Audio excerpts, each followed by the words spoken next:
All right. Hi, Internet. Hi, world.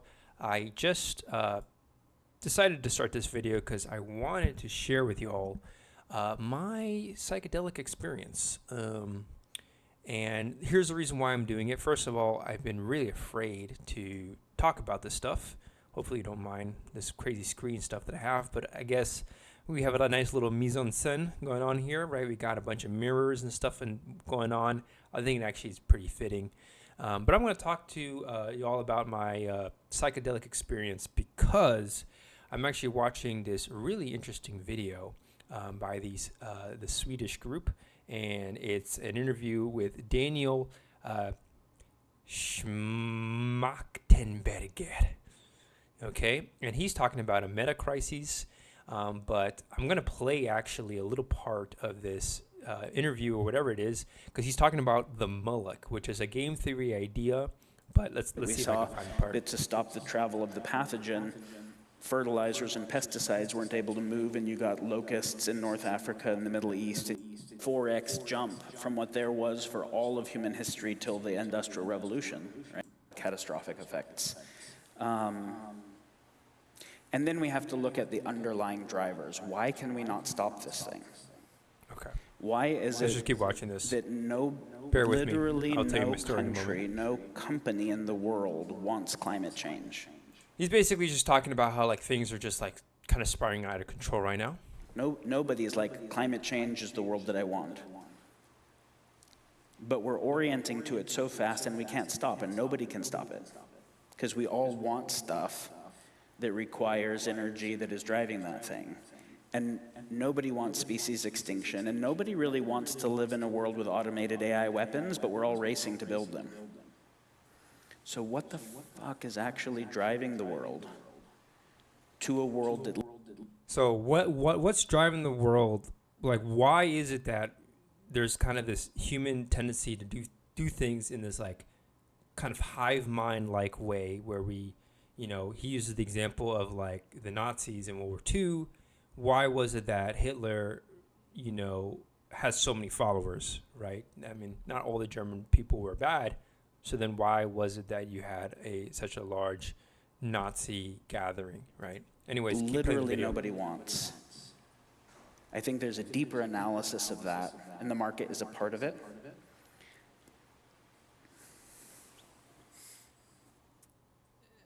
I immediately think should we continue to elaborate that? What is actually driving that? Sure. I will get to my psychedelic story very soon, but this stuff needs to be... Well, I want y'all to hear this stuff first before I tell you my story. Want to continue over to the market? Yeah, please continue. This next part is Think about gold. the scale of the market for a minute. You have something like $100 trillion exchange hands every day. And as has been made clear, all of that involves energy that is involving mining and fracking and extraction and pollution on the other side. It also, even the services sector depend upon products.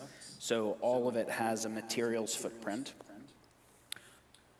It all requires central banks. It all requires militaries. Nobody gets to make money in that contract hold without the military that holds the monopolies of violence and everything in place that keeps that economic system going. So all of those dollars, the taxes that they pay and whatever, are supporting that whole system, right? So Norskin is one of the probably larger impact companies around. And if you have a few $100 million to invest, and we're talking about $100 trillion a day of activity, that is right up at planetary boundaries and at the verticalizing part of the exponential tech curve. How do you leverage any activity to be able to affect $100 trillion a day no longer being harm externalizing? That's a question we have to take really seriously. But so that's the size of the economy today, and it's obviously growing exponentially just to keep up with interest. And if we didn't grow exponentially, you wouldn't keep up with interest, the financial system as we know it would collapse. So we have a financial system that the world, how we meet our basic needs depends upon, that is so obviously incompatible with a biosphere. What the fuck? We did just do this, so ridiculous. But so what is the market? Think of it Okay, as this is where it gets juicy. money is a kind of token for value. It's a kind of token for game theoretic optionality. So just keep in mind, I was just a bunch of like economic stuff. I just want you to focus on the way he describes what the market is. Check it out. This is for all the psychonauts out here, okay? Has no intrinsic value, but it has maximum optionality to get me any type of value I want. I can get militaries with it, I can get media influence, I can change people's minds, I can get materials. And because I don't know how the environment's going to change, the speed of adaptive response is the most important thing, the OODA loop, the speed at which I can respond to the environment. So I don't want a lot of materials that might become less useful. I want a lot of optionality to have whatever I want, right? And so if you think of money as a proxy for value, but only value that is measurable, extractable, and exchangeable. And all the types of value that on your deathbed you'll really care about are not measurable, extractable, and exchangeable. We'll destroy all those types of value in the pursuit of these types, and we have to because they are, right? And so now think about that as a decentralized incentive system that is incenting all the 8 billion humans to figure out how to get it, because everything else they want requires it, and everything they need to exist requires it, the countries relative to each other, the companies relative to each other, the people relative to each other. And so it incents them to innovate, and it incents them to act on existing innovation. So search algorithms and optimization algorithms, right?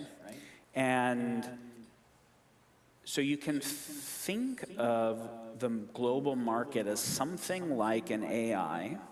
Okay, I'm sorry. I'm going to have to start the video all over. Maybe not. We're already 6 minutes in.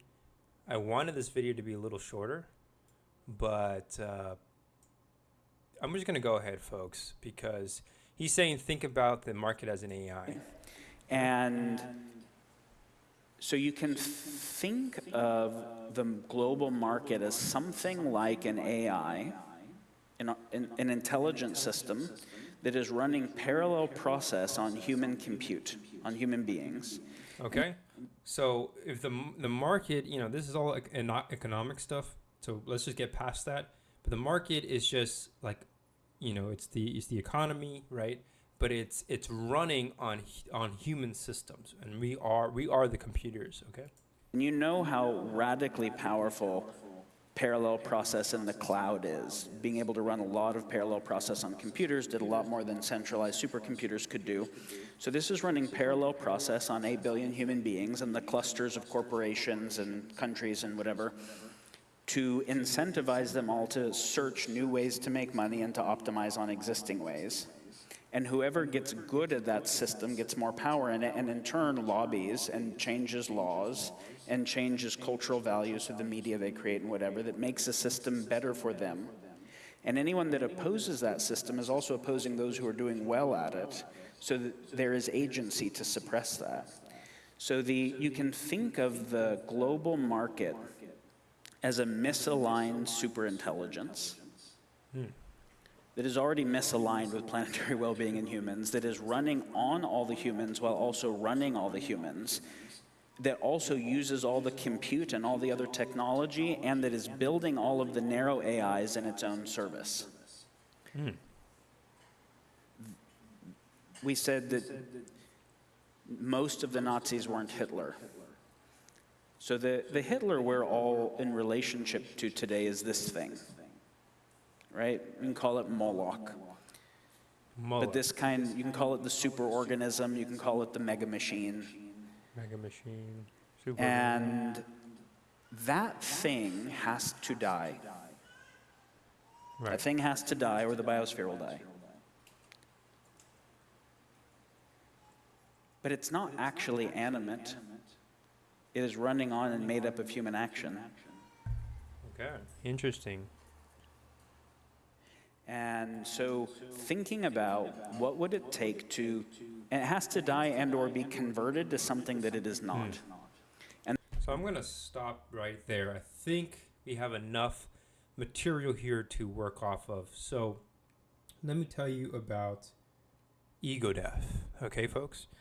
And this is where my psychedelic story comes into play. Really, I actually realized I didn't have to talk too much about my psychedelic story.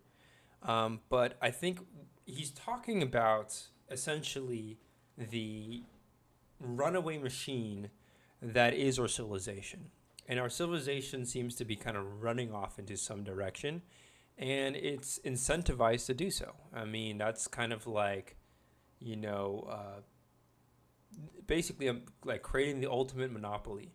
And now it's getting to a point where, you know, the most capable, most able organizations on the planet are going to be using AI to further accelerate their gains.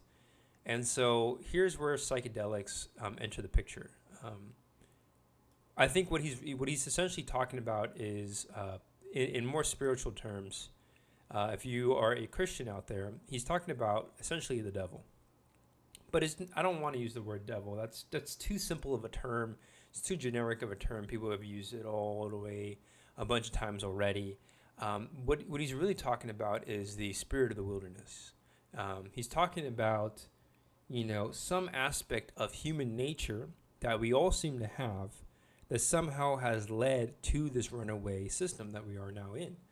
And I have reason to believe that that system, folks, is the ego. That's essentially what the ego is. The ego is our instinctual drive to survive. And what we're seeing is that now it's being implemented at the largest scale imaginable. It's being done at such a global scale that it can even be hijacked by like an artificial intelligence or something of that nature. And so let me tell you about my psychedelic story for y'all psychonauts. I'll probably say the story again other times on the internet, but let's just say that Daniel here inspired me to want to share this story. And no, it's not a Daniel I once knew. So here's the story. I did 7 grams of psilocybin mycelium. I did the albino penis envy, aka known as apes. And I did the 7-gram heroic dose according to Reddit, something I'm proud of. And it was pretty much a living hell. But let me get into the stages of what I experienced. For one, stage 1 of the experience, I spoke to an octopus, which was kind of weird. I didn't really speak to it. It kind of just, I interacted with it and then it kind of floated off. And then I never saw it again. What I did end up interacting with was, I actually ended up talking to some set of eyes, and I do have reason to believe that this is the same eye that you see in like Illuminati and stuff like that, or whatever that stuff is, masonry, whatever you want to call it, but this kind of thing, right? I have reason to believe that I saw that eye, but I didn't see just one. I saw several. I didn't really see the triangles. Instead, I saw kind of like these reptilian-like eyes, and I'm pretty sure. You know, I saw this like 4-minute video on YouTube that spoke about what psychedelics even do. And I'm pretty sure what they do is that it's like your brain's activity actually intensifies with itself. And so the amount of communication that it's having with itself is actually amplified. Meaning that everything that I saw visually was not external, but rather it was internal. And it was just externally projected through my eyesight, but it was all internal activity. And so whatever these eyes were was actually something that I had within me. It wasn't necessarily something in my environment.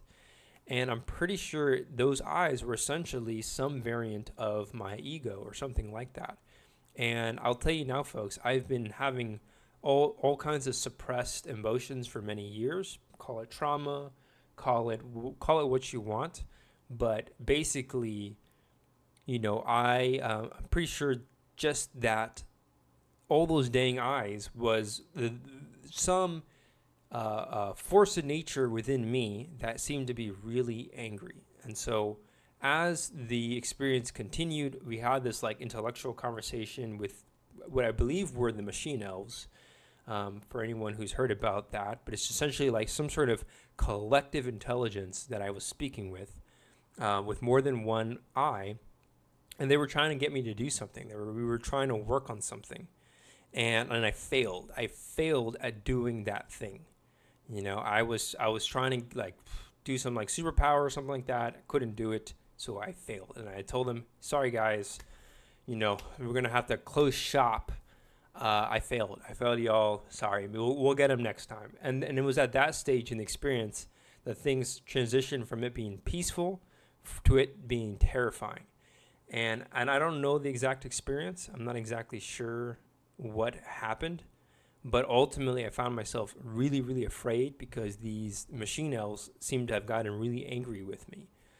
And I just can't help but think that this interaction must have been an interaction with essentially that so-called spirit of the wilderness. Okay, I decided to do this out in the forest at night, by the way, and I have reason to believe that I interacted with the spirit of the wilderness, perhaps the same one that maybe Native Americans have seen when they take peyote and all the other stuff that they've done.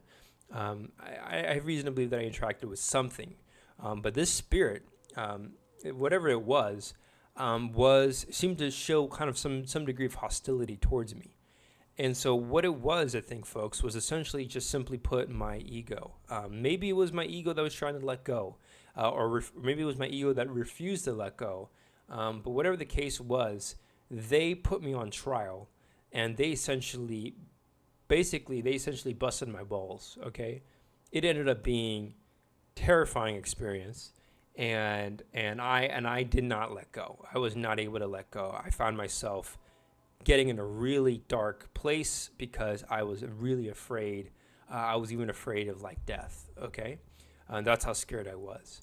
But I think the moral of the story is that maybe it was my ego that failed to let go. I think that's probably more akin to what it was. But these so-called whatever these machine elves were, they kind of seemed to be like a fallen angel. Okay. It was not necessarily a beautiful angel, but it seemed to be like a freakishly looking entity that was here on Earth for somehow. And so I have reason to believe that I essentially interacted with, if you want to call it in simple terms, the devil. I know that a lot of people are fed up with that term, but I know for the Christians out there, they get it. Okay, so I interacted with the devil or the fallen angel. I like to call it the spirit of the wilderness because that seems to kind of align more closely with what I experienced. And it was a test, folks. Okay, keep in mind it was a test. All it could do was talk to me. It couldn't do anything else. It couldn't physically hurt me in any other way. All it could do was talk to me. And it scared the fuck out of me. And by the end of the experience, though, the silver lining was that I did see the moon rise across the mountain. And that was like God telling me that the storm had passed and I'm back at peace. Okay. But basically, whether this entity was good or bad, I mean, they were friendly at first, and then they became mean.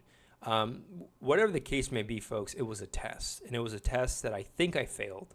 I think I failed the test, but at the very least, I was able to get through the storm. And maybe I was able to just barely pass the test because at least I got away with it with my life. Okay. And so he's talking about like this Molloch, this like large sort of bodiless organism that seems to be like wanting to hijack our society or our civilization. And oddly enough, I feel like this is exactly what the devil is. It's just simply an old system that we have deep within us that is designed to keep us alive. It uses fear as the primary driver. And as a result, we are essentially reacting to this so-called entity, and we're letting it get the best of us. And so the key for humanity, we're getting to a point now where, if humanity doesn't resolve this so-called Molloch of game theory, or the so-called kind of like collective AI that's running on human operating systems, it's gonna destroy us. And so we need to either change the nature of this entity, or we simply need to change our very nature. And this is why, this whole thing of like Jesus returning, perhaps us going to heaven, that kind of thing may actually happen in this lifetime. It may not.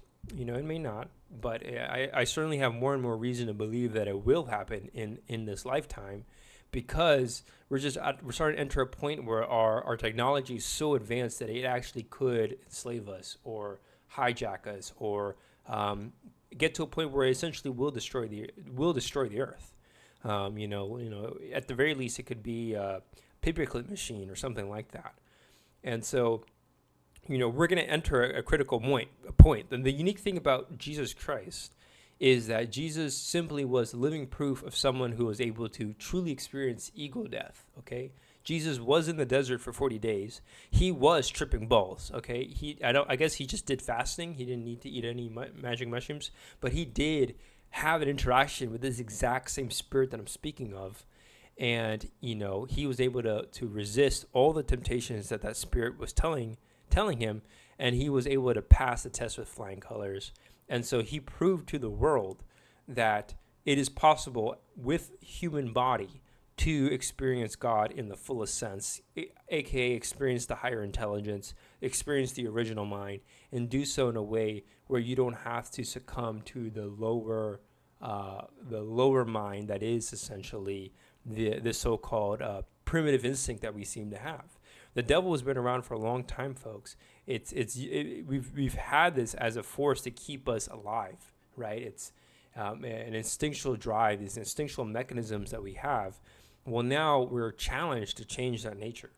And so this video is simply just to let you all know that if you want to kind of help the world, it seems like one of the best things to do is just learn how to grow past your own dang ego, if you got one. Because a lot of things are not making sense, okay? And often the things that make the least amount of sense tend to have the most amount of egos, okay? Whether it's a stupid job, whether it's high school nonsense, whether it's like some stupid religious war, you name it, okay? You bring up the example of just like human beings doing stupid stuff. Like why the fuck would we do that? It's because we were driven by our egos, okay? And that's where the devil resides in. It's just that primitive instinctual drive. And so we're gonna hit a critical point where it's like either we either have to change our nature, or we will go extinct. That's basically our two choices, it seems like. And so shout out to Daniel, because he's thinking about this stuff. And I wanted to share a little bit about my psychedelic story, because I failed to experience ego death in that experience. I failed to fully let go, and the price was absolute fear and what almost felt like a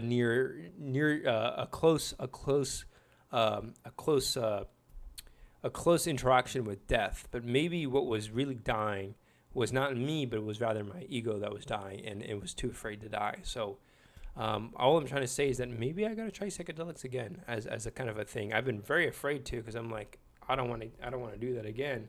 But it might help. I don't know. Either way, stay safe out there, all you psychonauts, and understand that your work actually does have value in everything that's happening today, because you may be understanding and seeing things that other people are not. And it's just because they're not ready for it yet, folks. They're simply not there yet. Okay, it's not an easy journey in this journey of self-awareness. It's not. It's a lot of work. It requires facing a lot of the subconscious, facing a lot of the monsters of the id, and all the exercises that one can do, mental meditation, you name it, all the things that we can do to develop that self-awareness, be immersed in the present. And so, that's my story. Hopefully it was interesting. Let me know. But in the meantime, just know that humanity may just be one giant mycelium network, and our very nervous system right now is being hijacked by a so-called Molloch, a so-called game theory incentive, when in reality it may simply just be an old system that is right now not suited. It's the apex system. It's the alpha predator system. It's the system that kept us alive, but now it's trying to create a new alpha, and it's going to be an alpha that's going to wipe us all out. And so the one true alpha is God, right? It's going to be the original mind, and it's going to be it's going to be coming from a place of humility in some sense, right? And, so work to do, folks. But safe travels. Peace.